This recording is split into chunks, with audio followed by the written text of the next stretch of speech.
Muy buenas tardes. Agradecer a los organizadores de este espacio, ¿cierto?, la invitación a poder contar un poco el trabajo que hemos venido desarrollando en los últimos años. Uno siempre se pone contenta, sobre todo en el último tiempo en el que la temática migratoria ha tomado un espacio, ¿no?, en la discusión pública, en la discusión política.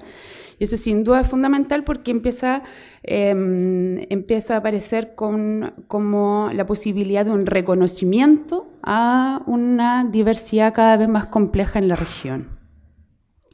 Pero me gustaría siempre partir un poco contextualizando, muy brevemente, con mucho respeto hacia las historiadoras y los historiadores, ¿no?, alguna referencia en términos de que las migraciones no es algo nuevo, no surgió desde hace 2 años atrás a la fecha. Hemos tenido procesos de migración en la región que en algún momento eran incluso incentivados por el Estado, ¿no?, en una perspectiva totalmente distinta a la que tenemos hoy, cuyo enfoque principal es el control, ¿no? Incluso hoy día, bueno, las últimas políticas anunciadas por el gobierno de Piñera incluso deslocalizan la gestión de los documentos, ¿no?, hacia los países de origen, ¿no?, suponiendo también que eso externaliza la toma de decisión de los estados de ver quién entra y quién no a sus territorios. Algo que ya revisaremos un poquito más adelante. O sea, pasar de este incentivo de generar un Estado en el que necesito estos colonos, pero en realidad primeros migrantes que se establece, ¿no?, una categoría en el siglo XX, la política de Estado y de incentivo en el ámbito del extranjero enmarcó un proyecto modernizador. La idea no solo de traer más gente a un país casi deshabitado, sino traer gente mejor, ¿no?, perspectiva que obviamente hoy día se tensiona. En la Araucanía esta política de colonización coincide además con la llamada pacificación de la Araucanía y la crisis económica agrícola del 1857. Por tanto, el objetivo político es resolver el llamado problema indígena, esto a través de una política de reducciones que transforma al indígena en campesino, esto según Pinto y Bengoa. Zavala habla de las primeras familias migrantes alcanzan casi los 7.000 a finales del siglo XIX, ¿sí?, principalmente familias europeas. Hacia el siglo XX y postdictadura, me hago un tremendo salto, por eso hablaba con respeto hacia los historiadores, la historiadora, ¿no?, vuelve a aparecer un flujo de migrantes cada vez más intenso, ¿no?, y que proviene principalmente de nuestras fronteras, y que se concentra, ¿no?, sus flujos se concentran en la capital y en la zona norte, ¿sí? Hacia el sur discutíamos muy poco en los años 90 de las migraciones, ¿no? Pese a que los relatos que nosotros hemos podido levantar, hay población peruana en la región que llegó finales de los 90 y que pasó trayectorias, ¿no?, de inserción sociolaboral sumamente complejas, con discriminaciones, o la población argentina, que es la histórica también en este corredor, ¿no?, justamente en el territorio mapuche, entre la Araucanía y la región del Comahue, donde ha habido constantes intercambios, ires y venires, ¿no? En general, cuando uno trabaja en algunas comunas de la región y pregunta si alguien tiene un familiar en Neuquén, en Cipolletti, en Roca, más de alguno va a levantar la mano, ¿no? Y a la inversa igual, de población argentina que llegó a vivir a la región y que también vivió situaciones sumamente complejas en su proceso, por ejemplo, de inserción escolar, pero que había sido totalmente invisibilizada, ¿no?, por los distintos actores, desde la academia, actores sociales, por el mundo político, ¿no? Más que hacer un par de visitas a Neuquén, por ejemplo, llevando registro civil, no había, ¿no?, una dinámica de proyectar una mirada de integración, una mirada de la política, ¿no?, migratoria entre fronteras. Y esto marca una tensión, ¿no?, entre el ejercicio, y por qué hablar de participación, obviamente me parece importante partir discutiendo sobre el concepto de ciudadanía, ¿no?, un concepto sumamente tensionado en los últimos tiempos y por los últimos movimientos, por ejemplo el movimiento de mujeres. Pero incluso en ese contexto me parece interesante mostrar esa tensión entre nacionalidad y ciudadanía. Porque uno habla del ciudadano colombiano, y eso supone que uno lo transporta a su lugar de origen. No es ciudadano aquí, sino que es ciudadano en su lugar de origen. Por tanto, es con ese Estado con el que tiene que entrar en diálogo, no con el que tiene aquí, no desde donde reside, ¿no? Y el ciudadano supone la relación con el Estado desde los derechos civiles, políticos, sociales, posiciona el derecho político desde la participación social, desde la organización política, que puede además empezar a generar otro tipo de dinámica en las lógicas de poder. Posicionarlo desde la exclusión hasta, ¿no?, en los espacios de participación justamente reivindicar esos derechos, posicionarse como un actor, como un sujeto de derecho. La nacionalidad, ¿no?, se otorga por los estados de dos maneras, jus sanguinis, jus solis. Los estados determinan si tú eres chileno o porque tus padres lo son, que supondría el jus sanguinis, ¿no?, o el jus solis, que es por el territorio en el que naciste. Toda situación es sumamente casuística. No hay una toma de decisión, ¿no?, de quién voy a nacer y dónde voy a nacer. No hay una toma de decisión consciente de la persona. Y eso obviamente te amarra entonces a un territorio en particular con fronteras. Fronteras hoy día sabemos que son físicas, pero también simbólicas, ¿no?, y que van afectando nuestra dinámica, nuestra manera de relacionarnos. Arendt señala que en la figura del extranjero se asocia al sin Estado, que ya no pertenece, ¿no? Y ahí también Schulz habla que en la dinámica de los códigos que puede encontrar un migrante, un extranjero, ¿no?, un ser extraño, se replica esa dificultad de encontrar códigos que le hace el sentido común cuando retorna. O sea, Arendt toma, ¿no?, de este argumento y dice, finalmente son personas que no están vinculados a ningún Estado. Por lo tanto, pierde la categoría de ciudadano. Sassen, en el libro que sacan en el 2013, cuando habla de inmigración y ciudadanía, principalmente en Europa, ¿no?, ella de hecho habla de ciudadano como de nacional, no hace la distinción. Justamente en el juego, ¿no?, de las dinámicas de poder que se instalan si hablamos de nacional o de ciudadano. Por tanto, el derecho universal no es un derecho individual, la ciudadanía, sino que es una potestad de los estados al darla, ¿no?, al avanzar a través de una política de extranjería o de migraciones. ¿A quién voy a reconocer? Y el Estado dirima a partir de su política a quién deja entrar al país, de qué nacionalidad, con qué condiciones, ¿no?, y cómo lo voy a hacer ciudadano o ciudadana. Esto sin duda está marcado por una racialización. Como ya veíamos a partir de la historia, hay ciertas personas con determinadas características provenientes de determinados lugares que sí me interesa que vengan. Y ahora es que, por supuesto, no van a tener mayores obstáculos incluso en su proceso de inserción. Distinto va a ser con personas que provienen de otros orígenes, ¿no? Las trayectorias en general terminan siendo degradadas, principalmente afectadas por los procesos de inserción laboral. Y el trabajo está muy vinculado a el reconocimiento de ciudadanía. Cuán productivo soy es cuánto mayor derechos tengo, cuánto mayor seguridad laboral tengo es cuánto mayor posibilidad de acceso a distintos servicios incluso puedo obtener, ¿no? Entonces, en ese sentido, obviamente, una persona migrante que se instala en los espacios de informalidad laboral, ¿no?, donde hay mayor inseguridad, es una persona que menor reconocimiento puede alcanzar y que más rápidamente queda en proceso de exclusión social. De Lucas habla finalmente que esta perspectiva, ¿no?, de generar estos símbolos es una manera de entender la política, cómo simbolizo al otro, cómo construye esta mirada del otro, va generando una política, y una política del racismo y una política de la xenofobia, ¿no? La nacionalidad nos acerca al racismo, la diferenciación radica en la pertenencia social del sujeto que discrimina, el racismo de élite, institucional y el racismo popular según Van Dijk.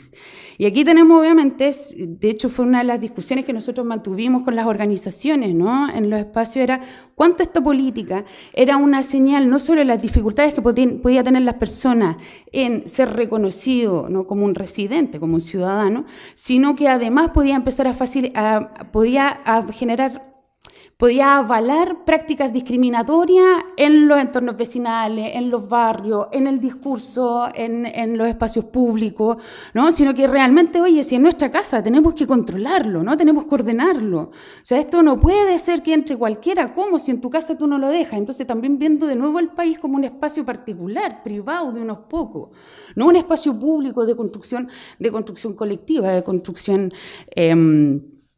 justamente en el reconocimiento de la diversidad que en ella se encuentra.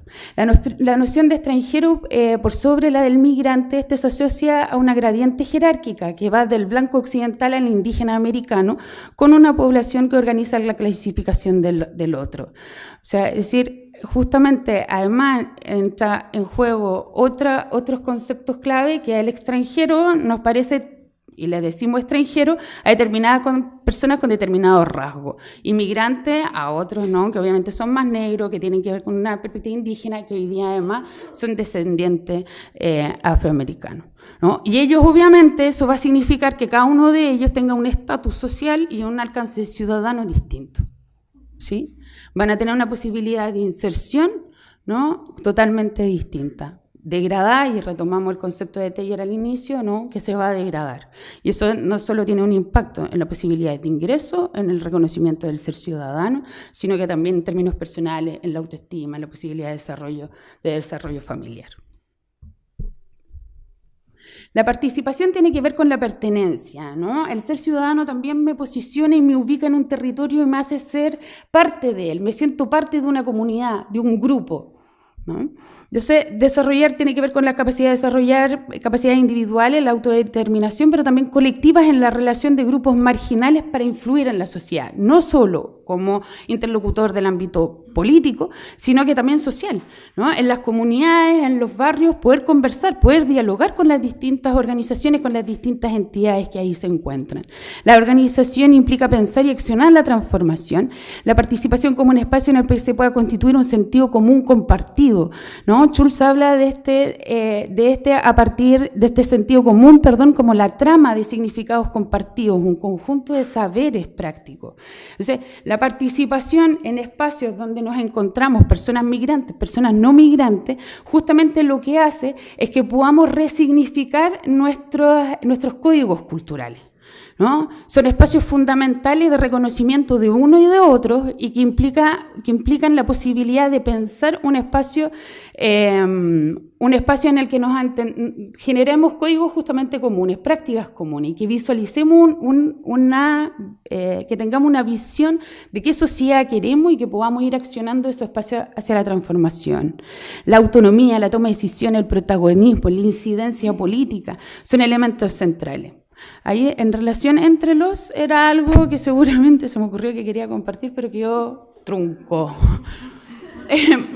El foco es alcanzar la sociedad de residencia que le permita acceder a la igualdad de derechos, de tratamiento, de oportunidades, en una perspectiva antidiscriminatoria, en una perspectiva antirracista, ¿no? Y creo que eso es un eje fundamental. Entonces, uno posiciona a la ciudadanía de estas perspectivas más bien interculturales, pero sin duda se tienen que posicionar desde el reconocimiento de la diferencia, y que ha sido una lucha fundamental desde finales del siglo XX, ¿no? O sea, la necesidad de que esta ciudadanía se reconozca justamente en su diversidad de género, en su diversidad de clase social, en su diversidad de nacionalidades, de cultura en un mismo territorio y de sexualidades.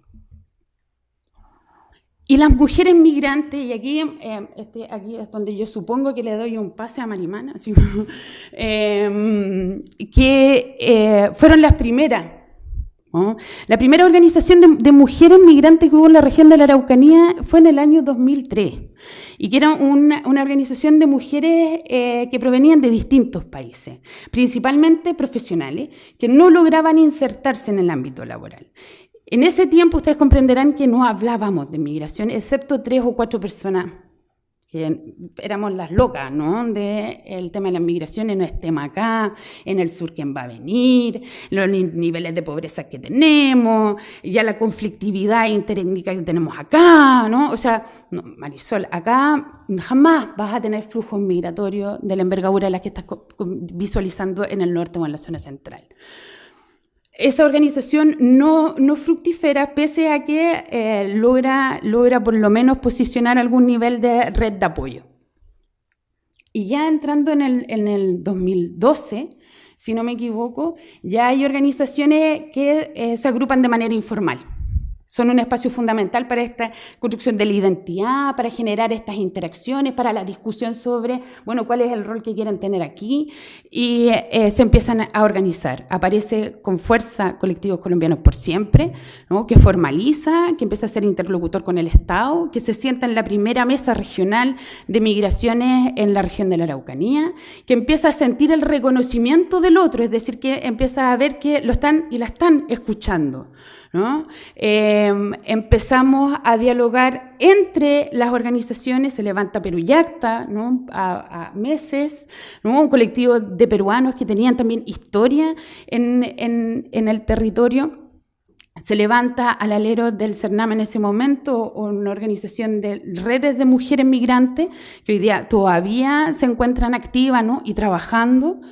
Hoy día las colectividades de haitianos rápidamente se organizan también, hoy día ya están a punto de formalizarse, pero ya han trabajando poco más de un año a través de la organización La CAI se la CAI. O sea, tenemos un espacio, ¿no? de participación en la búsqueda de este reconocimiento, pero que fue levantado principalmente por mujeres inicialmente, y mujeres caribeñas. Entonces, la participación de las mujeres en constante crítica a las nociones de ciudadanía moderna. O sea, entendemos hoy día, frente a los movimientos en los que estamos, que hay un fuerte cuestionamiento del rol de la mujer en la sociedad y del reconocimiento que está tenido. O sea, imagínense lo complejo que es ya discutir, ¿no? en torno a los derechos a los que se pueden acceder y cómo se les reconoce cuando eres una mujer migrante, ¿no? Y cuando eres una mujer en situación de pobreza. Y pese a ello, no hay una búsqueda articular de buscar, de ya no solo encontrarse entre colectividades, sino que encontrarse con otras organizaciones propias de la sociedad de destino o propias de la sociedad de residencia, frente a las cuales sienten se pueden generar dinámicas de colaboración. La interacción social, el fortalecimiento de la autoestima, de la identidad, sentir el prestigio. O sea, la participación no solo como este ejercicio de ciudadanía, sino que también en la valoración propia, ¿no? Yo no solo basta con que se me diga si tú vas a ser ciudadana y tú eres ciudadana, ¿no? Sino que también es sumamente importante que yo así lo perciba y lo sienta. Cuando yo hice mi tesis de pregrado en temas de migración, participación social con los chilenos y chilenas radicados en Neuquén, uno de los hallazgos, ¿no? que uno nunca espera cuando habla de la participación y siente que todo el mundo quiere participar más, ¿no? era justamente en la pregunta, bueno, pero ustedes en Argentina, estamos hablando del 2004, 2005, ¿ustedes no sienten que tendrían derecho, lleva 30 años acá, usted no siente que debería tener derecho a poder votar al presidente de Argentina? O a la presidenta de Argentina, años después, ¿no? Y la respuesta era no. Este país me ha dado tanto que en realidad mi sensación es que en Chile me debiera dar la posibilidad de votar desde el extranjero, que en ese momento, obviamente, estábamos todavía a 12, 13 años que eso sucediera. Entonces, la necesidad de este reconocimiento y del prestigio que toma tiene que ver también cómo se insertan en la sociedad, ¿no? Cómo generamos dinámicas recíprocas, ¿no? en el que nos permita construir una sociedad desde esta diversidad. La participación en la esfera pública les permite percibirse como parte de la comunidad y su posicionamiento como un actor social le permite alcanzar el reconocimiento y se es un interlocutor válido tanto en el sector público, como privado. No sé si estaban tanto interesadas, ni sé si tengo algo más de tiempo como para poner algunas cifras en discusión en torno a la migración regional, que es algo como que siempre se pide, ¿no? O sea, en el 2004 hablábamos de 9.000 personas migrantes en la región de la Araucanía. Uno de los datos que ha llamado la atención, la diversidad de los flujos migratorios de este territorio entre el 2014 y el 2015, hubo un crecimiento del 109% de la población. Eso hoy día, sin duda, ha quedado caduca. Es que el tema con los datos de migración es esto, que quedan muy rápidamente obsoletos. Y que además tienes distintos instrumentos que te permiten llegar a ellos. O sea, todos los datos que les voy a mostrar son del Departamento de Extranjería y Migraciones, pero perfectamente si voy a Policía Internacional, en esos mismos años van a haber datos distintos. Después si reviso la CACEN, me van a arrojar otros datos. Después si reviso el censo, me van a arrojar otros datos. Y en salud, ¿no ve?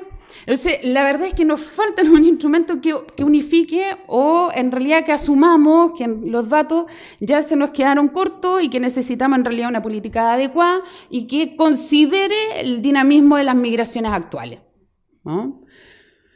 Y que finalmente las migraciones lo que han ido haciendo es tensionando y discutiendo el concepto de frontera, ¿no? Que también creo que es un tema a poner en la palestra, ¿no? Hoy día hemos normalizado las fronteras, porque no se cuestionan, ¿no? El Estado-Nación, sus fronteras, y por supuesto eso significa que un Estado puede tomar decisiones sobre quién entra, sobre cómo gestiona la frontera. Yo no sé si vieron, hace una semana atrás salió en EMOL el tema de que ya estaban generando un mayor control marítimo, porque estaban identificando que obviamente las personas migrantes, al no poder llegar a Chile, lo que estaban haciendo es contactando a redes de migrantes, que era lo que todos los organismos de derechos humanos señalaron. En el momento que tú quieres controlar la frontera, lo único que vas a propiciar es fortalecer las redes de tráfico. Bueno, eso como anécdota. Permanencias definitivas, según el Departamento de Extranjería y Migraciones Nacional, que fueron otorgadas entre el 2005 y el 2017 son las siguientes. El 2017 fueron 499 visas definitivas, ¿no? Sin duda que es importante el cambio, pero tampoco es que se estén otorgando cantidades de visas, ¿no? Como que esto como que fuera la invasión, ¿no? de la población migrante. En las permanencias definitivas otorgadas en los periodos intercensales 2002 y 2012, también otorgados por el DEM, ¿cierto? Argentina es la que lidera, con 22% de la población migrante en la región de la Araucanía. Luego le sigue, si no me equivoco, Ecuador, Colombia, Perú, ¿no? Ecuador, acordarse que es también una de las primeras migraciones a principios de siglo, ¿no? A partir de, obviamente, la crisis en Ecuador del 2002, si no me equivoco, la crisis de Argentina del 2001, la crisis también de Ecuador entre el 2000 y el 2002. Principalmente médico, también una migración distinta. El perfil de las migraciones, eso también es importante considerarla. Era un perfil más bien médico que se insertó rápidamente en el mundo laboral regional, sobre todo en las postas rurales, donde médicos nacionales no querían acceder o no eran las expectativas laborales que tenían, ¿no? Y aquí, no sé si aparece la China, que también es algo que me gustaría... No. ¿Sí? ¿Aparece? El 3,34%. ¿No? También en esa sensación, porque claro, uno habla, porque mayoritariamente tenemos migración latinoamericana y caribeña, sudamericana, sí, y caribeña, pero hay esa sensación de que hay una invasión de chinos y una invasión de coreanos y que llegan además con muchos recursos y se han comprado la mitad del centro de Temuco, ¿no? Y se empieza a instalar el imaginario de, no pagan impuestos. Hay un acuerdo y ellos no pagan impuestos y por eso tienen tantas posibilidades de inversión. Y también empiezan a aparecer, ¿no?, una serie de mitos. Son mitos, porque si uno después va, busca la información y no hay ningún acuerdo con China, no es que el Estado de China esté invirtiendo en Temuco, o sea, en realidad tiene que ver con las redes familiares que ellos generan, o incluso por regiones, tienen una dinámica muy particular, ¿no?, de instalación en distintos lugares del mundo, no solamente en Temuco, y una gestión de los recursos de manera distinta que otras comunidades. En las permanencias otorgadas entre el 2005, la argentina y la colombiana en el 2007 se alcanzan, ¿no?, en un 15%, 8% la peruana, 7% la estadounidense muy vinculada al ámbito religioso también. Entonces también ahí vamos dirimiendo también cuáles son las causas de la migración, o por lo menos la motivación, ¿no?, de la migración, seguida por ecuatorianos, por españoles, luego por chinos, alemanes, brasileños. Comuna, obviamente, 54% se encuentra en Temuco, ¿no? Señala tener residencia aquí, otra en la zona ya lacustre, Pucón, Villarrica. Son los sectores en general, ¿no?, donde se necesita y se requiere mano de obra.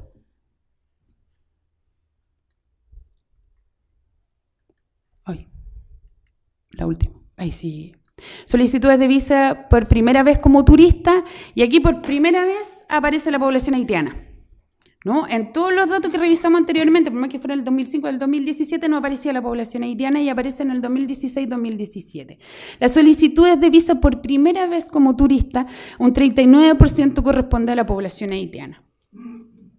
Solicitudes de visa, eso no significa que hoy día tengan, ¿no?, la posibilidad de recibir de forma legal. Eso es un poco para mostrar el escenario en el que estamos construyendo estos espacios de participación, en lo vital que es la generación de un reconocimiento del ser ciudadano, en la interlocución de las distintas organizaciones, las distintas instituciones, con las organizaciones y los colectivos de migrantes, que hice relación con el reconocimiento, pero también con pensar nuestro territorio en estas concepciones de diversidad, ¿no? Hoy día es una de las grandes reivindicaciones, no solo en Chile, sino que a nivel mundial. Muchas gracias. Un aplauso. Ya, muy buenas tardes. Gracias pues a los de la Universidad UFRO por habernos invitado. Me encantan estos espacios siempre de poder conversar un poquito de la experiencia. Y bueno, se me pidió que hablar un poco de mi mirada como mujer migrante, ¿cierto? Y luego desde lo colectivo, cómo hemos manejado ese tema de ser mujer migrante y cómo lo hemos abordado en lo colectivo hasta llegar a Trama. Entonces voy a hacer como un paseo de lo que significa ser mujer en otro país, ¿cierto? Con las indicaciones o con las implicaciones que implica todo este tema de ser migrante aquí en Temuco, en la región, ¿cierto? Y cómo fuimos nosotras, las mujeres, afrontando esa situación, cómo nos enfrentamos a esa situación de ser migrante. Y luego, desde lo colectivo, entender que si bien como personas solas no vamos a lograr nada, desde lo colectivo puede que alcancemos un poquito más, pero nos quedamos cortos, ¿cierto? Entonces se necesita que ese colectivo se expanda, y ahí es donde empezamos como a trabajar en redes. Entonces eso es un poquito lo que les voy a compartir. ¿Hacia aquí o no? Ya, bien. Ya, eso es. Bueno, migrar es básicamente es el desplazamiento de una persona, ¿cierto?, de un espacio geográfico a otro, donde la persona no solamente se afecta a la persona, sino que también se afecta a su núcleo familiar, ¿cierto? Y eso fue lo que muchas de nosotros, voy a hablar en género femenino, porque es el caso particular, pero se refiere a hombres y mujeres, ¿sí? La migración no es una opción asumida solo por una minoría, ¿cierto? O solo por una necesidad desesperada. La migración en muchos casos es una opción de vida, ¿sí? No porque yo esté desesperada por salir de mi país, es que migro. Es una de las causales, pero no necesariamente es la única. Se migra por distintas situaciones. Se migra por situación económica en el país, por situación política, social, pero en algunos casos se migra por amor, ¿sí? Que fue mi caso. Entonces, por eso estoy aquí, ¿ya?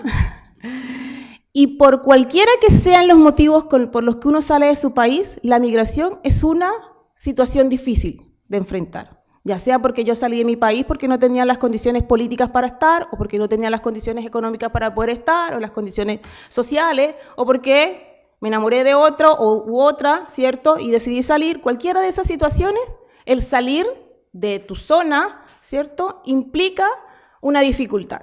Independiente que de pronto en el país donde tú estabas estuvieras muy bien o muy mal, el ya salir a otro lugar que no es el tuyo, que no es el que tú, donde tú te criaste, donde que tú tienes tu recuerdo, donde tienes tus fotos, ¿cierto? Ya al salir implica, ¿cierto?, una dificultad, ¿sí? El venir y enfrentarse a otras costumbres, ¿cierto?, a otro clima, ¿sí? Todo eso implica cierta dificultad, y también el hecho de poder uno también acoplarse al mundo laboral, ¿sí? Entonces, eso fue lo que nos pasó. Entonces, el mayor número de migrantes somos mujeres, ¿cierto? Dicen los números y Marisol un poco mencionó los números. Y por ese mismo hecho de ser mujer, las mujeres estamos expuestas a situaciones de discriminación, a situaciones de acoso, ¿cierto? A situaciones de abuso, y mucho más cuando salimos de nuestro país, ¿cierto? Las mujeres migrantes sufren desventajas laborales en relación con los hombres migrantes y con las mujeres nacionales, ¿sí? Muchas de las mujeres migrantes también son colocadas en una posición legal de dependencia, ¿cierto?, de los hombres migrantes con los que ellos viajan o con los que se casan. ¿Qué pasa? Normalmente las mujeres, no son todos los casos, pero normalmente las mujeres cuando llegan a el país donde migran, ¿cierto?, son colocadas como cargas de los hombres, ¿cierto?, con el que emigró o con el hombre que se casa o con el compañero que tiene. Entonces, esa situación la coloca en un estado de dependencia. Y se han visto muchos casos, que de hecho nosotros desde la colectividad de Colombianos por Siempre, tuvimos algunos casos en donde mujeres que su situación dependía, ¿cierto?, o su situación migratoria dependía del vínculo con chileno. Y eso hacía que estuvieran amarradas a tener que soportar abusos físicos, económicos, sexuales, etcétera, porque su vínculo migratorio estaba dependiente del otro. Entonces, también ese es un tema que se ve. Y ahora, ¿cómo estamos las mujeres migrantes colombianas? Y nos enfrentamos a ciertas situaciones. Uno, la situación migratoria que se está en el país, es decir, si se está irregular o si no se está irregular, o si el estado de esa regularidad depende de su compañero en Chile, ¿cierto? Entonces eso es una situación, un tema. Otro, la compatibilidad legal de la profesión. Pasa con alguna de nosotras que cuando llegamos al país no podemos ejercer nuestras profesiones por situaciones de tipo simplemente de gobiernos, porque no existen los convenios para reconocer esos títulos o para homologar los títulos o para poder validarlos, ¿sí? Por ejemplo, en mi caso, yo soy abogada en Colombia, ¿cierto? Y aquí el Estado simplemente me da la posibilidad de ser licenciada en ciencias jurídicas, ¿sí? Porque no existe el convenio con Colombia. Entonces, así como en mi caso, existen el de muchas otras profesiones. De pronto las profesiones que más se pueden homologar son aquellas en el área de la salud, que son las que sí se pueden dar de mejor, pero hay otras muchas que no se da ese. Otro punto es la falta de redes de apoyo. Y ahí es donde nosotros, desde lo individual, empezamos a ver que necesitábamos tener esos vínculos con otras personas igual que nosotros, es decir, migrantes, pero también con otras personas de este país, ¿cierto?, que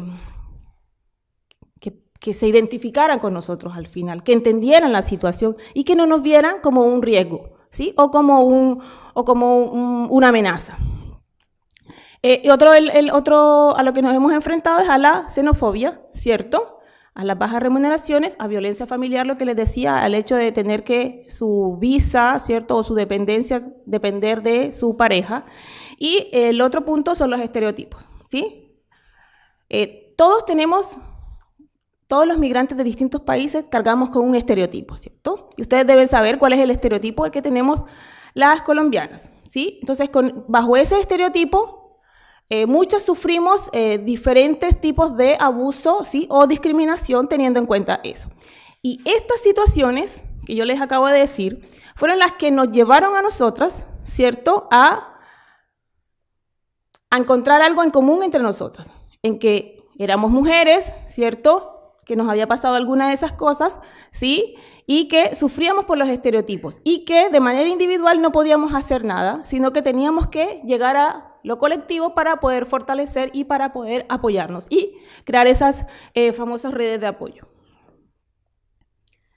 La legislación chilena posibilitaba, ¿cierto?, poder cambiar de estatus migratorio, ¿sí? Decía que uno podía entrar con su visa de turista y podía cambiar a cualquier otra visa. Con la nueva legislación, con el nuevo decreto, esa situación no se puede dar, ¿sí? Y muchos de los colombianos que entraron al país entraron con un estatus de turista y luego dentro del país lo pudieron cambiar, ya sea con un contrato, ya sea porque tuvieron vínculo con chileno, etcétera, pero lo pudieron hacer. Hoy en día no no sé, estamos mirando qué va a pasar, ¿cierto? Bueno, voy a pasar un poquito lo de las cifras porque son las mismas que tenía Marisol, trabajamos en red, entonces, pero básicamente no somos tantos, ¿sí? Nos podemos ver muchos en las calles, pero si vemos las cifras no somos tantos, ¿sí? Lo que pasa es que somos distintos y al ser distintos llamamos la atención, ¿sí? Hace casi 7 años cuando yo llegué a Temuco, me paraban en la calle. Hoy en día ya eso no pasa porque seguramente paran a otros y a otras, ¿sí? Pero pasaba eso. Me querían tocar. Hoy en día no pasa, pero seguramente porque le está pasando a otros, ¿cierto? Entonces la idea es que nosotros desde lo colectivo podamos evitar que, no sé, desaparezca de alguna manera o que nos cambiemos el chip. Así que ahí lo voy a dejar lo de las cifras. Entonces, teniendo en cuenta todo esto que yo les conté, ¿cierto? Es que surge la necesidad de que nosotras, unas mujeres colombianas, decidamos agruparnos. Y empezamos, ¿cierto? De manera muy informal.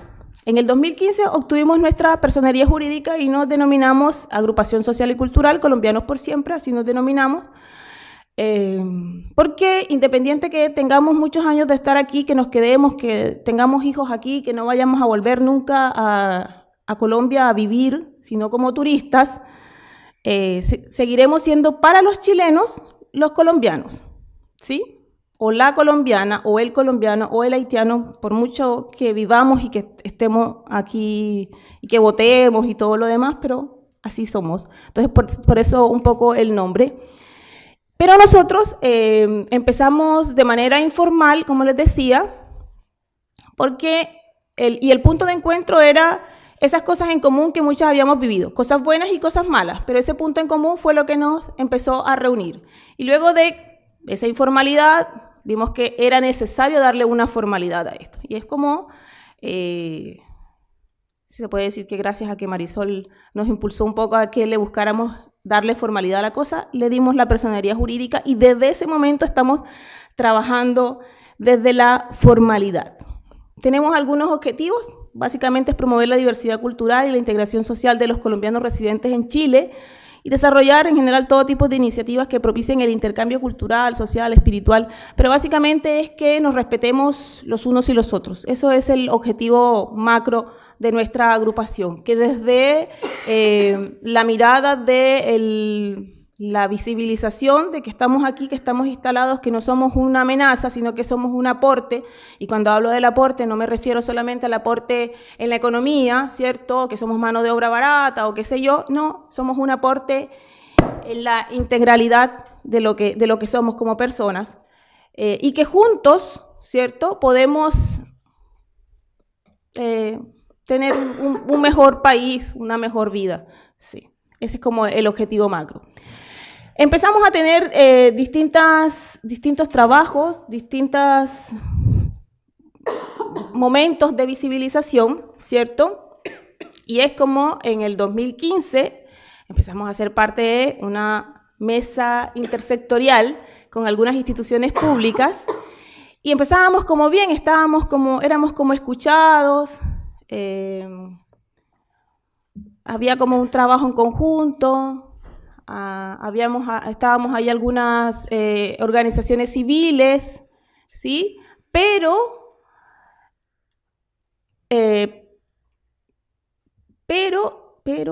me fui para atrás. Ya, pero les cuento. Pero tuvimos algunas actividades, sí, como por ejemplo celebramos nuestra fiesta de independencia, conmemoración de fiesta de independencia en el Estadio Germán Becker, lo cual nos empezó a dar un poco más de visibilidad a la comunidad, ¿cierto? El hecho también de que sea en el estadio y no sea en un club social a las afueras de la ciudad también instala un poquito el tema de quiénes somos y del respeto también y del compromiso que tenemos. Y otros seminarios, charlas, capacitaciones, etcétera. Pero cuando el tema de la mesa empezamos a ser interrumpidos por la agenda política, ¿sí? Se fue a pique. ¿ya? Yo ahí dije algo así como que fracasó, entonces como que nos desmotivamos y nos fuimos, ya no íbamos a las reuniones, ya nos fuimos como desmotivando las organizaciones civiles que estábamos ahí, ¿sí? Pero el interés por trabajar de manera conjunta, de manera entrelazados en red, seguía intacto entre las agrupaciones que estábamos en esa mesa. Además de esto, cuando nosotros estábamos en la mesa, éramos solamente dos agrupaciones, dos colectivos de migrantes, que eran los peruanos y éramos nosotros, porque en ese momento no había aumentado la llegada de los haitianos, la llegada de los venezolanos, ¿cierto? Entonces no éramos como los más visibles. Pero luego, gracias también, yo creo que un poco a lo que ellos veían, me refiero a los otros colectivos, de lo que los colombianos estábamos haciendo, de dónde nos estábamos posicionando, también surgió como esa necesidad de los otros también, y también nosotros siempre contamos la experiencia positiva de agruparnos y de trabajar en lo colectivo. Entonces empezaron a surgir otros tipos de agrupaciones como la haitiana, las venezolanas, que son varias. Y ese trabajo de querer trabajar, esa idea de seguir trabajando en red se mantenía. Y es así como surge Trama, ¿cierto?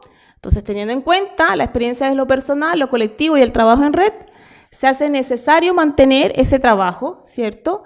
Y por eso decidimos salirnos desde la mirada de las instituciones públicas y solamente quedarnos con la mirada desde las instituciones sociales, desde los colectivos de migrantes y desde las organizaciones de apoyo a las organizaciones migrantes. Y ahí en Trama estamos solamente colectivos de migrantes y agrupaciones que apoyen al migrante, ¿sí? Pero no está la institución pública como tal, no está la institucionalidad del Estado, que ya teníamos el antecedente de la mesa intersectorial, donde al final los colectivos terminamos trabajando para las agendas de las distintas instituciones, cosa que en esta oportunidad no queremos que se dé. Entonces, ¿cómo se da Trama? Se da desde agosto del 2017, tuvimos una primera jornada en donde convocamos a todos y llegó mucha gente y empezamos a trabajar en las ventajas y desventajas de lo que es trabajar en red,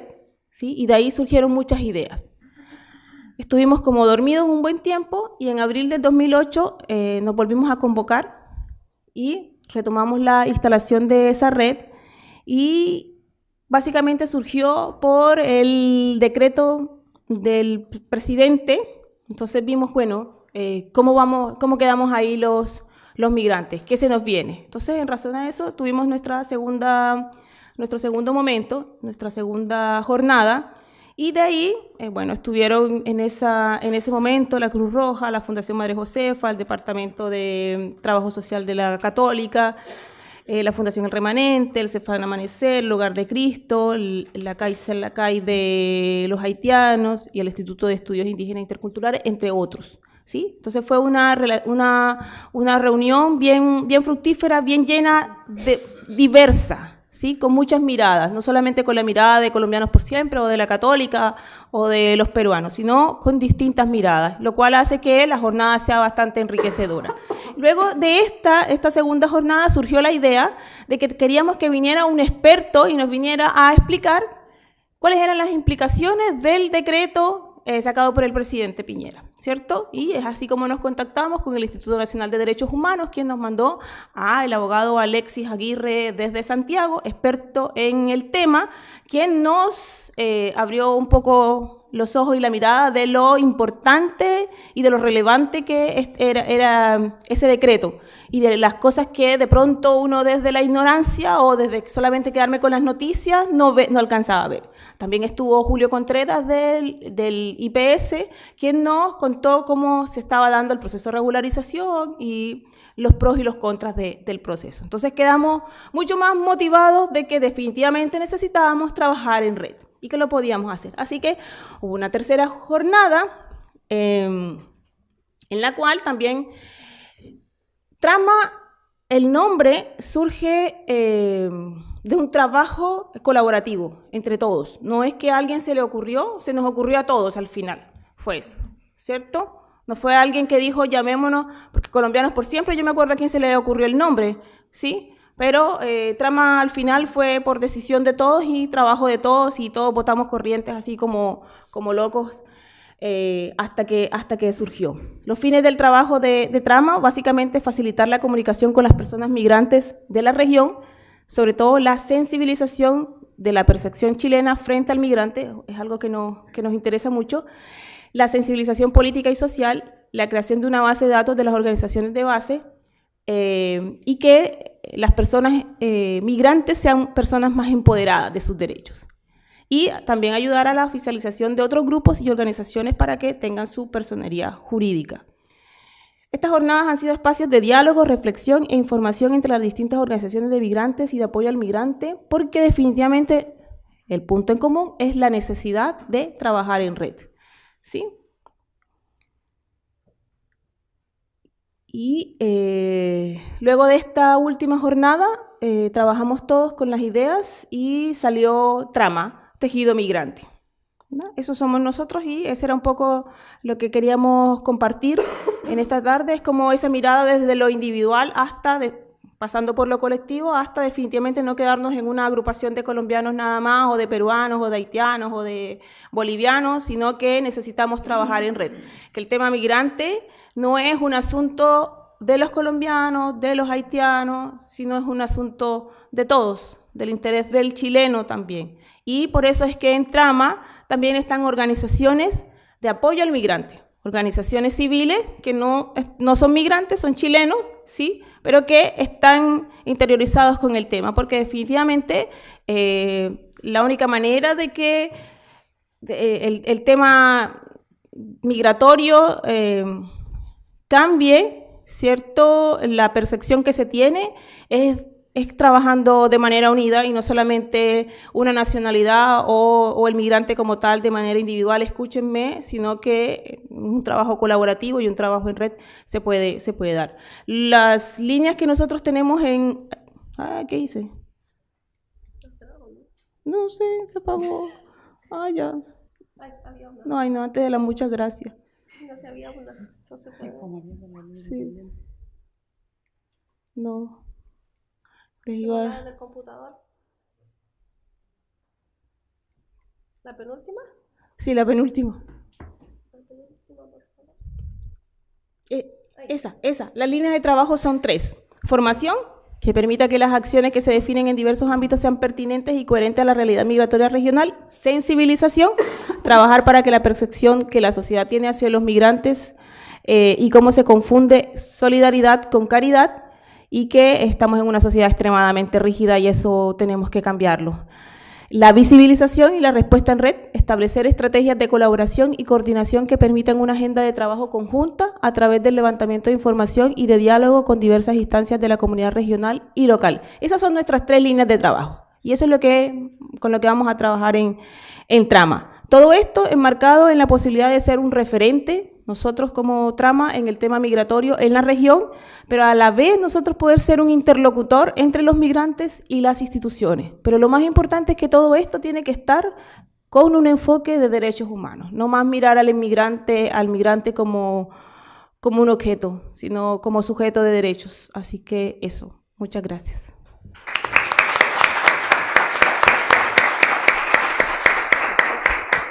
Muchas gracias, Marimar. Bueno, reiterar las gracias a Marisol. Estas 2 presentaciones de ahora del bloque de la tarde yo creo que nos dejan varios temas.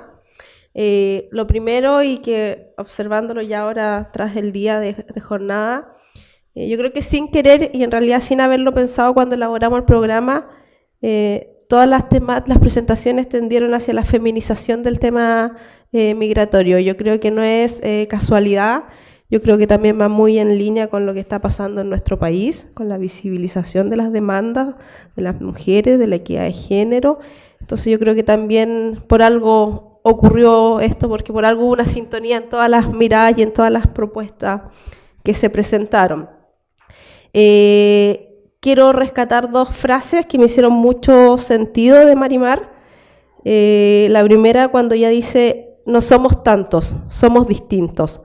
Yo creo que eso nos da una clara alusión a lo que un poco planteamos al inicio, nos cuesta convivir en la diversidad, a pesar de que siempre hemos sido sociedades diversas, pero tenemos tan en nuestro inconsciente, tan formado en nuestras mentes la idea de la unidad, de lo nacional, de lo igualitario, que nos cuesta esta diversidad, nos cuesta vernos distintos como sociedad, y creo que es un ejercicio que nos toca a todos además desde nuestra cotidianeidad, desde nuestra formación y desde todos los espacios en que podemos trabajar. Yo creo que nos dice ahí una gran verdad con esa frase que es bastante sencilla, pero que yo creo que nos dice harto.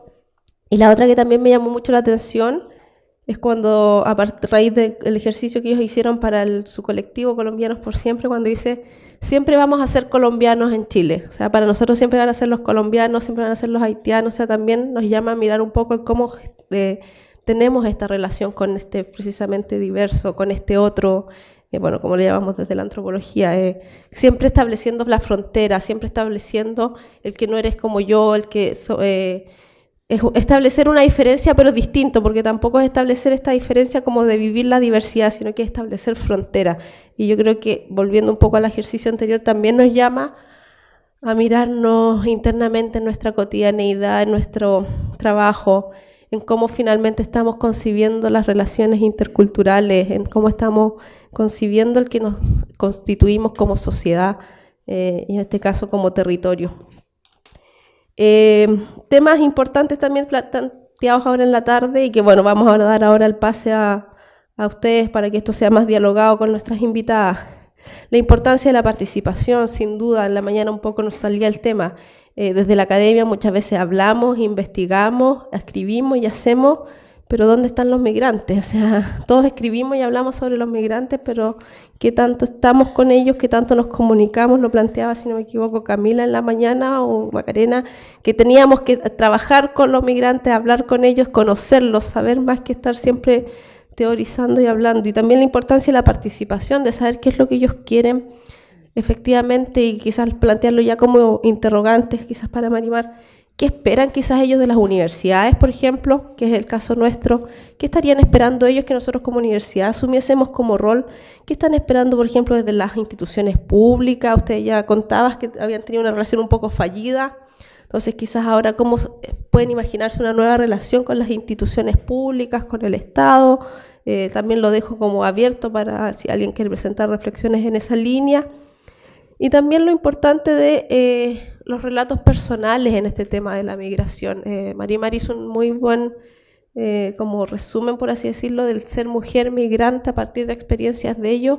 Y yo creo que también eso es lo que nos va nutriendo en este conocer, en este entender al otro, en este entender los procesos. Esto, claro, uno dice son procesos, son globales, pero nunca nos olvidemos que tras estos procesos globales hay personas.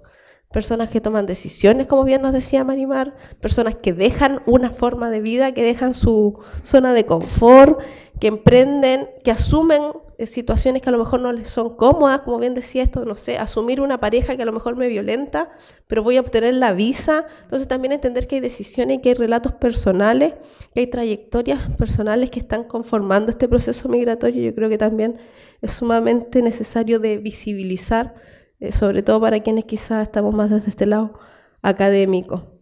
Así que ese por mi parte como modos de reflexiones, pero ahora la verdad queremos dejar el micrófono abierto para ustedes, para dudas, consultas, comentarios, diálogo con las expositoras. Yo no sé si ustedes tienen contacto con el Colegio de Periodistas, porque la sede del Colegio de Periodistas también... La red de mujeres claro, migrantes, por eso sí. es que les digo que el presidente del Consejo Regional, Santiago Rodríguez, se ha reunido con ustedes y no sé, a mí no me gusta hablar en términos personales y a veces uno dice lo que dice y las personas entienden lo que quiere decir, que así es el diálogo, ¿eh? En el diálogo uno tiene que hacerse responsable de lo que dice y los que escuchan tienen que hacerse responsables de lo que escucharon, porque ellos son los creadores de sentido y de información. Uno dice ají y la otra persona puede entender maní. Entonces, yo tengo la impresión que en Chile, lamentablemente, aunque un colega que estaba por aquí decía que él pensaba que no éramos prejuiciosos, yo creo que somos muy prejuiciosos y muy discriminadores. El ideal sería que nosotros nos acercáramos, no interesa lo ideal en realidad, pero que pudiéramos ser de verdad más acogedores y que ojalá nos acercáramos un poco a los sistemas que tiene, por ejemplo, Canadá para los inmigrantes. Yo creo que es bastante más acogedor lo que hace Canadá. Es bastante más acogedor y ojalá pudiéramos nosotros acercarnos un poco a ello, y también respecto al reconocimiento de las etnias y el reconocimiento que hace Canadá también a la mujer. Están bastante más adelantados allá y en otros países en relación con la mujer, como decía la señorita directora acá del instituto, y también en relación con los inmigrantes. Yo lo que quería señalar, ya que nadie habló, es decir que esta mañana no pude responderle a usted en respecto a lo que usted me dijo. Yo tengo la impresión que si nosotros pensamos en crear nuevas relaciones humanas y nuevas convivencias, no puede ser pensando de que esa es mi verdad y que yo quiero imponer eso, sino que la idea es que cómo podemos entre todos tratar de aceptarnos, lo que es muy fácil decirlo. El amor es la aceptación del otro y de la otra tal como es en una legítima convivencia, dice Humberto Maturana, el creador de la logoterapia, nada que ver, de la teoría de la autopoiesis. Es bonita la frase, pero el ideal es que nos pudiéramos acercar a ello. Hace como 4 días yo leí una carta horrible de un señor Videla en cartas al diario La Austral. Realmente yo no sé quiénes la han leído, pero es horrible ese planteamiento. Y estoy muy de acuerdo con lo que decía el colega esta mañana. Hay un 2% de hermanos que vienen de Haití y ya eso pesa mucho más que el 49%, entiendo que dijo de los colegas argentinos, de los hermanos argentinos. Entonces, cuando yo hable eso, a mí me gusta a lo mejor arar en el espacio y arar en el mar, pero yo insisto en que somos todos seres humanos. Yo insisto en eso. Yo creo que es evidente que los colombianos tienen que seguir siendo colombianos acá, pero sería mucho mejor sin fronteras. Ya yo que sería mucho mejor sin fronteras. Eso nada más. Bueno, cuando preguntabas qué queremos los migrantes de la academia y de las instituciones, mira, yo te podría decir que de las instituciones básicamente que se nos escuche al momento de crear política pública, se nos escuche a los migrantes, porque se crean programas, proyectos, política, pero sin la mirada del migrante. Así que y de pronto están alejadas de lo que necesitamos, queremos y vemos la vida. Entonces, básicamente que se nos pueda escuchar. Mira, en última, no sé si que lo vayan a hacer, pero que se nos escuche, ¿sí? Y desde la academia, bueno, yo he tenido buenas y malas experiencias con la academia, como todo en la vida. Uno en la vida tiene buenas y malas experiencias con las cosas. Pero básicamente de la academia, no que se nos... ¿Qué pasa con la academia que estudia el tema migrante como si fuéramos ratones de laboratorio? ¿Ya? Entonces ya les pone el profesor y salen todos como locos a buscar no sé cuántos migrantes de Haití, a preguntarle y después nunca más se acuerdan ni le explican ni qué sé yo. Entonces desde la academia que no se nos mire como ratones de laboratorio. Eso. Y que la academia puede aportar mucho al tema, a la construcción, ¿cierto? Y fantástico que podrían aprovechar eso, pero para que se materialice en algo positivo, no para que quede como solamente estudio. Eso básicamente podría yo decir. Gracias. Marisol, tú que trabajas también con colectivos, ¿qué has visto en esa relación?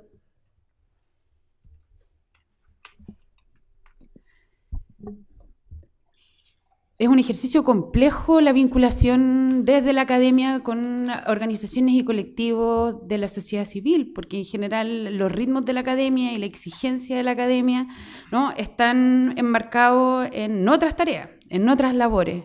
¿no? Y en general este trabajo que uno termina haciendo y que de alguna manera vincula con el ejercicio pedagógico que uno hace en los espacios académicos, en el levantamiento de información, en la construcción de conocimiento, es muy difícil que se reconozca en un trabajo de construcción colectiva de ese conocimiento, ¿no?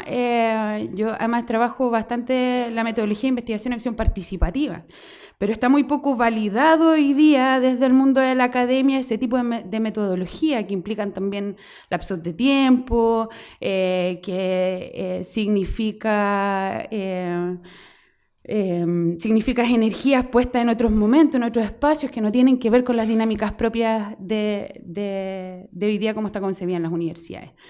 Pero creo que lo que hemos estado haciendo en los últimos años es reflejo de que hay una necesidad de intercambiar espacios, de que las universidades puedan hacer un acompañamiento más bien técnico, puedan ir poniendo temáticas en reflexión, en tensión, puedan ir retroalimentándose justamente con las necesidades que se levantan desde los propios colectivos. Hay algo que es importante y que tal vez no lo mencionamos, pero la mesa intersectorial, que Marimar dio muy bien el proceso que tuvo, ¿no? Que fue como de 2 años hasta que se conforma oficialmente con un hito, ¿no? En los medios de comunicación, la firma, y luego tiene una vida como de un par de meses y se desarticula. Pero esa mesa se levanta justamente desde espacios de conversación que teníamos en ese momento en un café en el centro, que estaba en Bulnes, Pasadito Varas, cuyos dueños, cuya gestión estaba, digamos, manejada por una mujer colombiana y su marido chileno. Y ahí nos empezamos a juntar y empezamos a identificar cuáles eran las necesidades que tenían. Justamente apareció el tema de la violencia intrafamiliar, apareció el tema de la salud, aparecía que en los sistemas de educación se estaban caducando matrícula a niños y niñas porque no tenían sus papeles en regla. Fueron los principales temas. Empezamos a identificar situaciones de familia, ¿no? Mujeres colombianas que se habían venido con sus hijos, que se habían casado con un chileno, que nunca habían tenido relación con el padre de ese hijo colombiano, pero que su pareja chilena hoy día quería adoptar ese hijo, ¿no? Porque finalmente era el papá. Bueno, pero no podían encontrar al padre biológico, entonces no había ninguna corporación jurídica que pudiera hacer ese acompañamiento. Entonces, empezamos a identificar, ¿no? Determinadas situaciones y que fue lo que nos posiciona a decirle en ese momento al Seremi de Gobierno, bueno, hoy, ¿cómo la región está viendo este tema? ¿No? Y dice, bueno, en realidad bien poco, ¿por qué no? Y él nos invita a sentarnos a la mesa y nosotros decimos, bueno, quienes tienen que estar en esta mesa, según la información que hemos podido ir recabando, son tales actores fundamentales para ir mirando qué es lo que está pasando. Ahí sin duda que la inexperiencia seguramente de una mesa, de la universidad sentada con actores públicos, de saber cómo teníamos que levantar la información, de saber cómo porque bueno, eso te lo va dando también la experiencia de todos los actores sentados en una mesa, no fructiferó, pero partió por ahí, ¿no? De las propias necesidades, de las propias experiencias de la población migrante. Yo creo que la academia ahí, desde lo técnico, desde lo metodológico, desde el levantamiento de información, puede ser un aporte. Gracias. Ahora sí, esperamos haya roto el sueño y todo. Estaba titulada como abogada en Colombia. Y acá en Chile solo la aceptan como licenciada en ciencias jurídicas. ¿Cómo lo ha hecho usted con el trabajo acá en Chile, personalmente? Es que aquí soy licenciada en ciencias jurídicas. O sea, yo me dedico a ser docente en algunas universidades en el área de Derecho. Entonces, yo no represento a nadie como abogada. Entonces, esa es mi labor aquí. ¿No ha podido ejercer como abogada, entonces? No, porque aquí en Chile, o sea, en Colombia, cuando tú sales de la universidad, tú sales con el título de abogada. ¿Sí? Ese es tu título.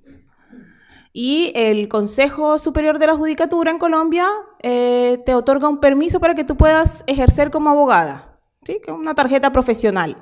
Eso es así allá en Colombia. Aquí en Chile no es así. Aquí la universidad te da el título de licenciado en ciencias jurídicas, pero la Corte Suprema es quien te inviste de abogado, ¿cierto? Así funciona aquí en Chile. Entonces, cuando yo empecé a hacer mis trámites hace 6 años atrás, la Corte Suprema me respondió, ¿cierto? Que para poder ser investida como abogada tenía que ser nacional chilena. Así. Y ahí estaba como el artículo que ellos tenían, y que solamente había un convenio con Ecuador, donde los ecuatorianos pueden ejercer aquí como abogados y los chilenos pueden ejercer allá como abogados sin nada. Eso es. Entonces era un asunto de convenios, era un asunto de que tenía que ser nacional chilena.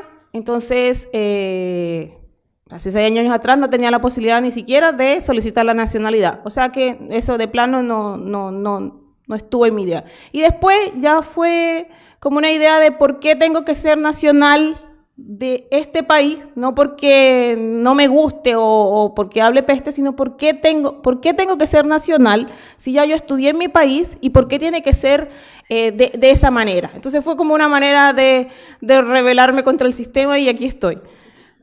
Eso.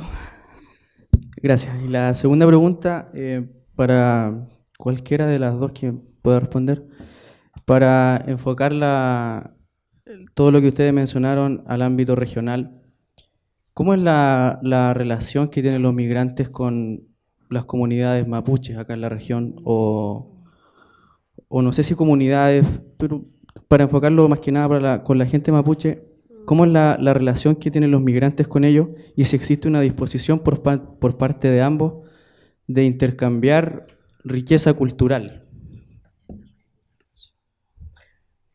Mira, yo te voy a hablar un poco, Marisol puede saber un poco más, pero yo te voy a hablar desde lo que en la agrupación hemos visto.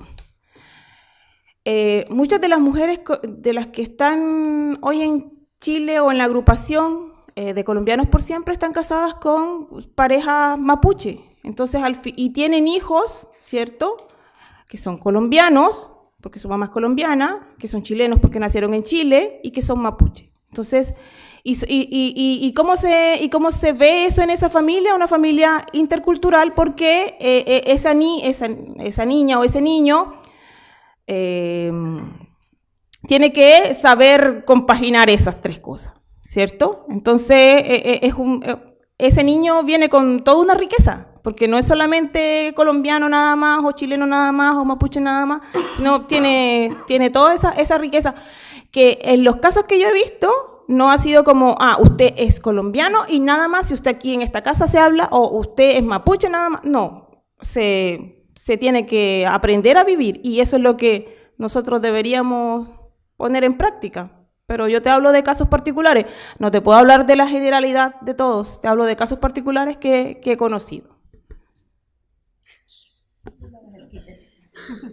Es una pregunta sumamente interesante y que hemos generado en los espacios de reflexión y discusión también. O sea, no es solo lo que pasa en el espacio doméstico, sino que también esto cómo se suma en el espacio público. Pero además, yo creo que es impensado en esta región justamente cuando tú hablas de tensiones culturales, cuando hablas de una perspectiva intercultural, cuando hablas de no discriminación, cuando estás pensando en instalar la discusión en los establecimientos educacionales o en el ámbito de la salud, no referirte a un proceso y al desarrollo desde el mundo mapuche, sea desde la academia, sea desde las comunidades movilizadas, no movilizadas, sobre qué es lo que están demandando en este diálogo de diversas culturas. Es impensado no pasar por ahí para discutir de las migraciones. Las migraciones lo que vinieron a hacer es a complejizar en un territorio donde hay hoy día mucho mayor diversidad, ¿no? Pero tienen que estar en diálogo. Ahora no sé si la formalidad de que alguna agrupación se junte con la agrupación tal,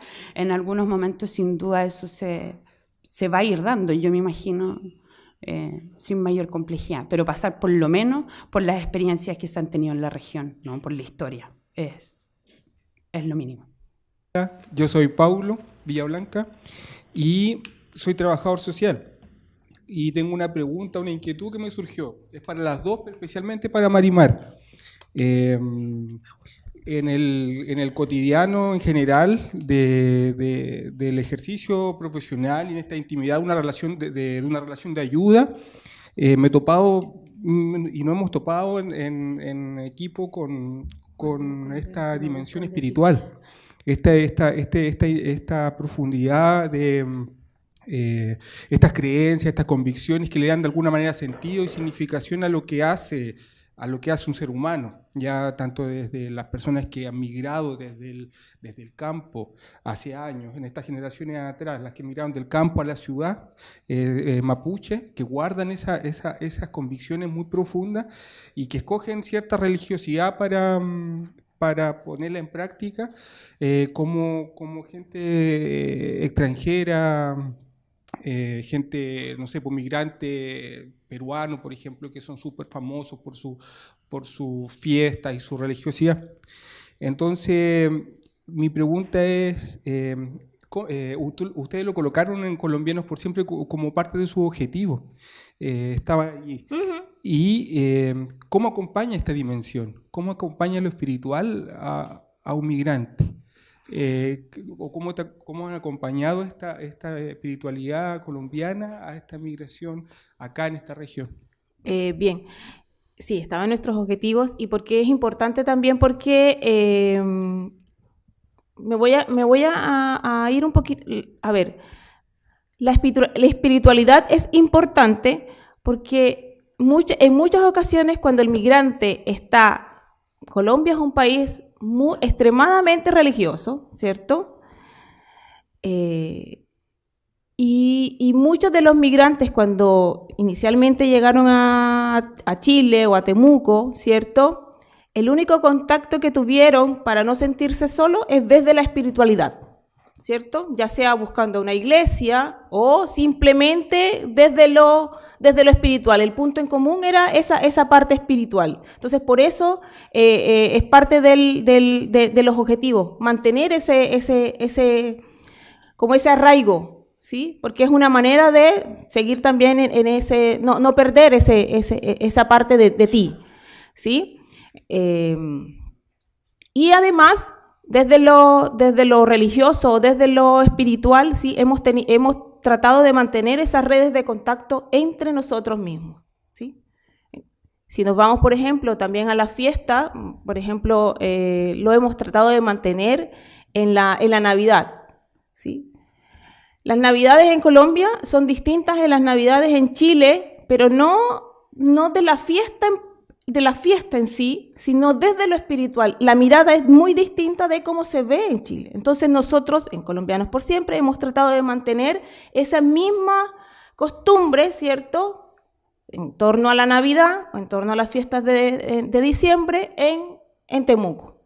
Nos reunimos, hacemos las novenas de aguinaldo que se le llaman, que son reuniones en casas de amigos o de familia, ¿cierto?, en donde se ora, se reza, se canta, se come, ¿sí? Pero en torno a el tema de la Navidad. Entonces tratamos de que esa riqueza, que para nosotros es importante, se siga manteniendo y es un punto de encuentro al final. Entonces, por eso es importante y por eso están los objetivos. Gracias. Mari inche Manuela Calviu Pingen, Kimel tu chefe inche Chilcatu Rucamu. Buenas tardes, mi nombre es Manuela Calviu, soy profesora en Mapudungun.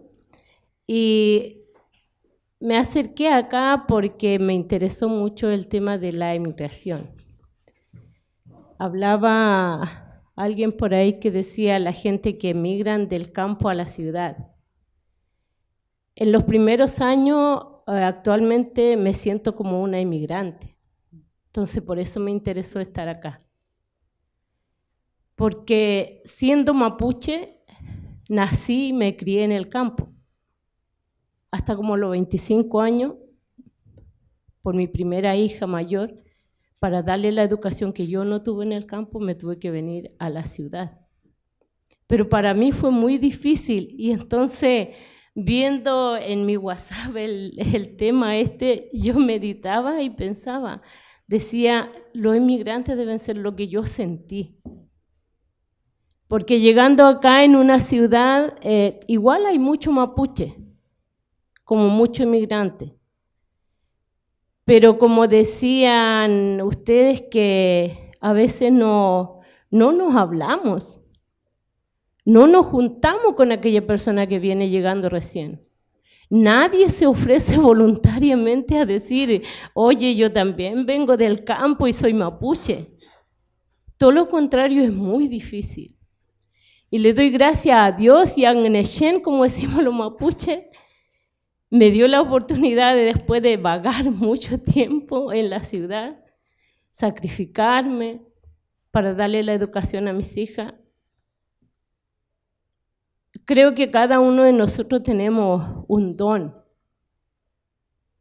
y afloró ese don hace 5 años y ahora soy profesora. Educo a los niños en Mapudungun. Y qué enriquecedor ha sido para mí de poder hablar de mi cultura, no sabiendo nada. Cuando fui niña, mi padre, mi abuelo, nunca me enseñaron del mapuche quimún, el mapuche raquizoam. Pero sin embargo, de la noche a la mañana, mi mentalidad cambió, como que si alguien hubiera puesto un cassette en mi cabeza enseñándome y hablándome del mapuche quimún, diciéndome que yo era la persona que tenía que enseñarle a los niños. Y yo decía, pero ¿cómo yo? Si no sé ni hablar, solamente sabía hablar mapudungun y se me hizo muy difícil llegar acá a Temuco. Pero hoy me siento muy agradecida y también todo lo que hablaban en la mañana y hasta este momento. Creo que entre nosotros, como persona, como alguien dijo, todos somos iguales. Todos somos iguales y todos valemos por iguales. Y he visto mucha discriminación. Yo pensé que hasta este tiempo no éramos discriminados por los huincas, los mapuches. Los españoles, los que saben hablar el idioma español, que se pronuncian bien, que han ido a la universidad, que tienen diploma, que tienen todo, son los que más nos discriminan. Para mí es un sufrimiento enseñar en un colegio donde hay profesores universitarios con cartones y todo, porque yo no lo tengo. Pero sí soy una mujer de mucha fe y de mucha creencia y tengo a un Dios muy grande que Él me enseñó de la nada. No me dijo, anda a la universidad y estudia en Mapudungun. Y me siento muy feliz por eso, porque cuando me toca enseñar, de repente, como se dice el buen chileno, voy a parar el dedo nomás porque no me dejan. A veces no me dejan porque como no tengo un diploma o un cartón universitario. Y me acordé de la palabra que usted dijo, cuando nosotros nos tomamos en cuenta, nos validamos como personas, yo creo que no debiera haber eso, aquí en Chile. Y yo pensaba, ¿cómo vamos a ayudar a un inmigrante si ni siquiera entendemos cómo hablan? Yo pensaba eso. Ojalá que para los inmigrantes no haya esa discriminación porque no sabe hablar o no tiene un cartón diplomático ni cosas así, sino valorarnos como personas, respetarnos como personas, porque lo que yo sé creo que no lo sabe ninguno de ustedes. Y lo que ustedes saben tampoco lo sé yo. Pero qué lindo sería que compartamos nuestro conocimiento, nuestras ideas, tengamos esa conversación de persona a persona, de humano hacia humano, porque todos tenemos conocimiento, sabiduría de una y otra forma.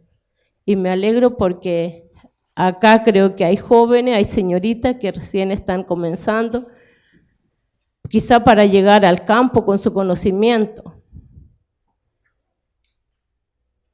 Con todos los conocimientos que le entrega la universidad, llegar al campo, porque muchas veces hay niños y jóvenes que estudian en la salud, en lo social, y lo primero es que lo mandan a los pobrecitos al campo, a los mapuches.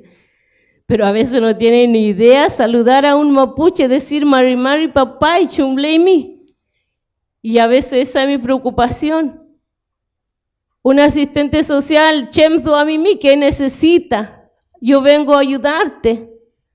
¿Y por qué? Porque muchas veces los mapuches no somos los que andamos peleando, quitando tierra por ahí, no piensan que tenemos mucho quimún para enseñar. Mucho quimún para enseñar en la universidad a los jóvenes cómo llegar a la comunidad, cómo insertarse allá, como lo estamos haciendo con los inmigrantes. Yo pensaba, primero, quizá todos los que están acá, los organizadores, debieran pensar en su país. Primero empezar por casa y después el resto. Fenten Mañum, Cafenten Poyen. Muchas gracias por todo. Chaltumay Lamiem Sunutram. Muy buenas palabras, buen raquizuam. No sé si hay más comentarios, reflexiones como la de la ñaña. Sí, nos deja pensando harto la ñaña, sí, cuesta todavía armar algo, pero si alguien quiere... Acá. No, me presento, yo soy Christopher Vidal Pineda, de profesión soy sociólogo, pero como bien acá las presentaciones se basan en somos un ser humano, ¿verdad? Agradecido de la oportunidad de poder estar acá junto a ustedes. Es complejo continuar dando una opinión después de el mensaje que se entregó acá, ¿verdad? Pero ¿qué me incita a seguir y continuar conversando con ustedes? Me preguntaba a mí mismo, ¿qué nos motiva a estar acá? Y la respuesta llegó a través de la Lamien y su comentario, ¿verdad? Al menos la respuesta que yo quería escuchar. Entonces, me incita a seguir reflexionando acerca de cómo podemos compartir la información con los demás.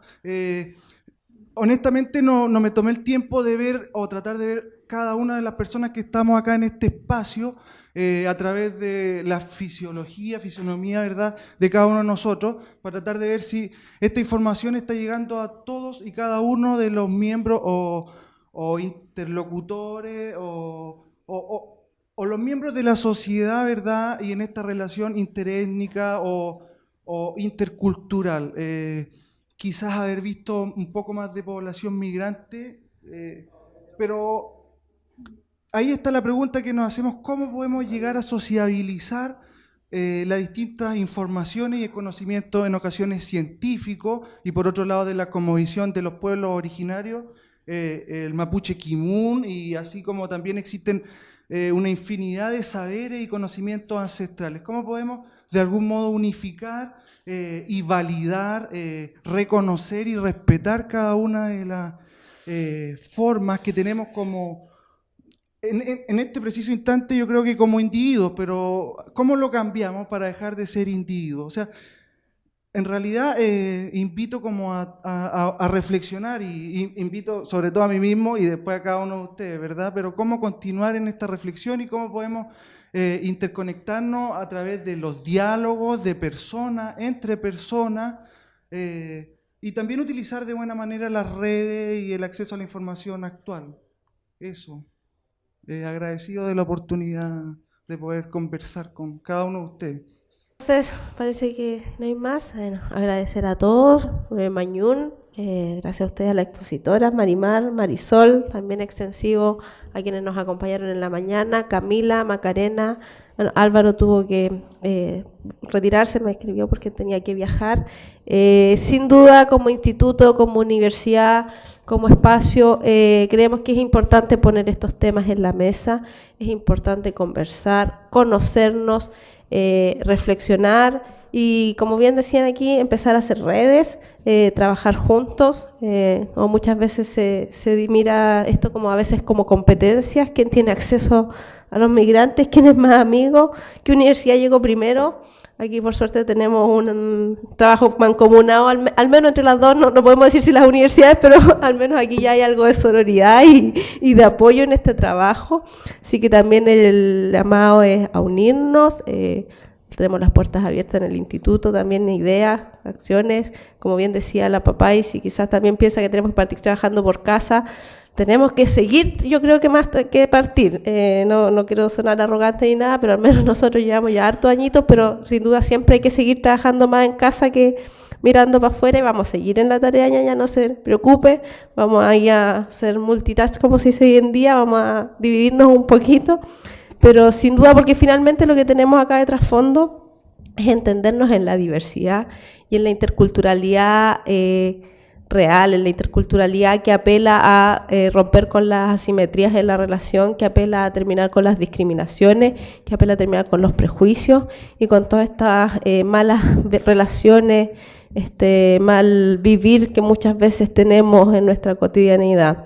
Así que nada, Chaltumay Pulamien, Puhuenui, Puiguchan, por haber estado hoy día todo el día, fue una larga jornada. Los queremos invitar afuera a un pequeño misagún que tenemos para compartir y además podemos aprovechar de compartir en otro ambiente. Chaltumay Puche.